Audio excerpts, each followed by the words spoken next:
This sphere, this total containment vessel we're looking at is $245,000. If we found a device in downtown Scranton, we had to dispose of it. We had to get it out of Scranton. There was nothing that we could do to, to mitigate whatever the device was in the middle of Scranton. We could put it inside there robotically or by hand in the bomb suit, put it inside there, seal that up, and that's a total containment. There's 3 different kinds of containment vessels. There's a single vent, double vent, and a total containment. Total containment means is we can put an explosive device in there and detonate it, and nothing happens here. And this is also total containment in terms of if it were a dirty bomb, if we encountered a biological, nuclear, or chemical bomb, IED, we can put it in here, and this comes apart. We can come up in here remotely.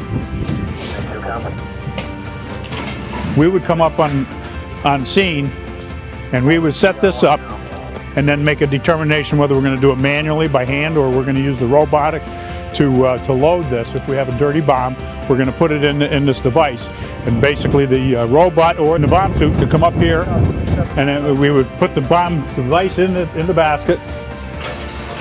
That would slide back in. All we have to do is bump that or kick it down with the robot, and then we can seal this up. Now we have a contaminated bomb, we have a nuclear device, a biological or chemical, and we can either detonate it in there, we can set that up so that we can detonate it inside the sphere. Then we have capability of sampling the air inside of that sphere and taking it out through this vacuum process and pull the contamination into it, or sample of the contamination, pull it into this device here, into this cylinder. This would be sealed up, removed from here, handed to someone, and it would be transported to a lab to be analyzed to find out what's inside of that, what's inside the sphere and what's inside of the bomb. And or we use this to transport it. We pick up a device in the middle of town, we put a device in here and we transport it out to a remote location down here, and we would dispose of it, detonate it out in the middle of the field someplace. This is an F6B Remote Tech robot. This handles anything that we can get this into to handle any kind of device remotely, which saves the bomb tech from having to put the suit on and being exposed to the IED or the bomb or the explosive, whatever we happen to be dealing with, or whatever contamination we might be dealing with. A lot of bomb squads have these. I mean, basically the military used it overseas first, and then Remote Tech, they're being produced and bought by the bomb. This is $335,000. Has a lot of capabilities. Has a very powerful radio on it. We've operated that up to 3/4 of a mile. We took a pipe bomb out of a home in Pocono Country Place, and we transported it by this. We didn't even have to touch it. I mean, I had to put the suit on to get it out of the bedroom because it was too small to get the robot inside the house. So put the suit on, got the pipe bomb out of the bedroom, set it on the ground, the robot picked it up, took it 3/4 of a mile down the road, and we detonated it. These cameras zoom 245 times. I mean, you operate it from inside the truck? We operate, yeah. The rest of it's inside. If we're in a place where the radio's not working, we can go to fiber optic control. There's a spool that goes on the back, and we can go out fiber optically, which gives us, we don't have to worry about any outside interference from radio transmissions.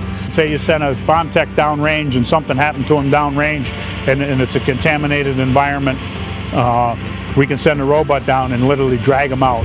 That'll drag a down person out of a hot zone. You wouldn't have to risk other lives to save that life. He's putting a bomb suit on now. This so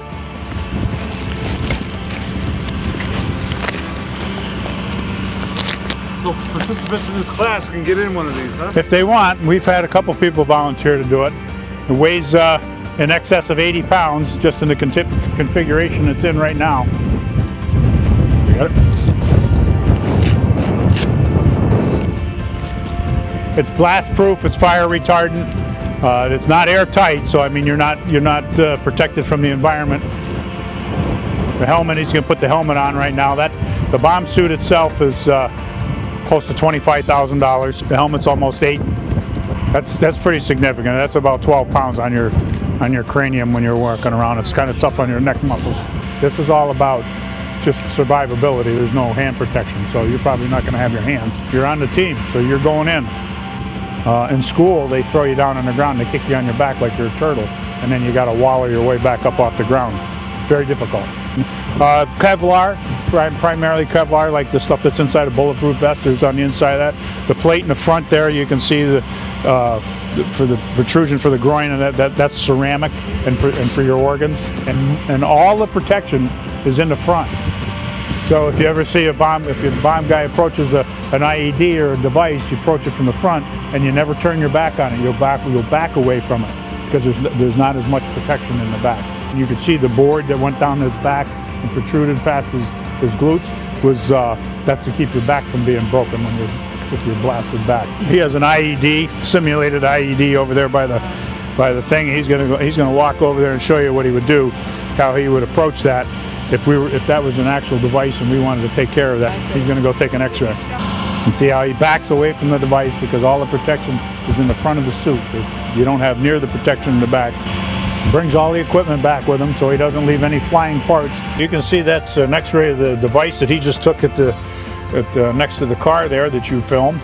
And you can see all the different components in there, and into a trained eye we can identify a lot of the parts. You can see a couple things here. I can see and identify right away there's 3 blasting caps inside of that device, so that's definitely an IED. So, and then there's other things in here, like they've added things to this IED, like screws and nuts and bolts and stuff for fragment. Well, we would also analyze this to a degree, to make a determination how we're going to take that apart or how we're going to move it. Should we move it? Shouldn't we move it? There's a whole lot of, there's a logic tree that we start just chopping this thing apart and analyzing it right down to, how we get rid of it, how we don't get rid of it. You don't have to be a rocket scientist to build an IED. They're very rudimentary, they can be made very easily, and people need to know and understand that so they know what to look for. The Scranton Police Department has the capabilities to provide the protection and security that they deserve, and we just want people to know and understand what our capabilities are.